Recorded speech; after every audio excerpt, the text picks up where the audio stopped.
আজকে একটা তোমাদের সঙ্গে আমার অভিজ্ঞতা শেয়ার করি।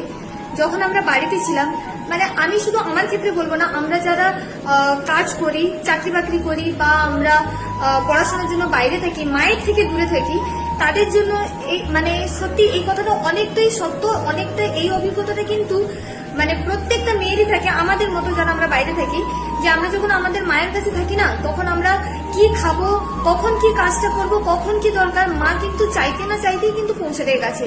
কি খেয়ে ডিউটি যাবো, ফিরে এসে কি খাবো, এটা কিন্তু মায়ের দায়িত্ব থাকে। যখন মায়ের ছত্রছায়া থেকে চলে এলাম না, দেখো এখন রাত 8টা বাজে, এখন নিজেকেই সব বাজার করে নিয়ে আসতে হলো। সেই সকাল থেকে, আজকে যেহেতু সানডে ছিল, অনেক কাজ ছিল, সেই কাজগুলো কমপ্লিট করলাম, আর তারপরে এখন বাজার করে নিয়ে আসলাম। শুধু এখন বসে ভাবছি, যদি মায়ের কাছে থাকতাম তাহলে আমি কখন কি খাবো সেটা আমাকে ভাবতে হতো না, আমার মাই সেটা ভেবে নিত। মায়ের থেকে চলে আসার পর বুঝতে পারছি, মায়ের থেকে সন্তানরা দূরে থেকে একদমই ভালো থাকে না।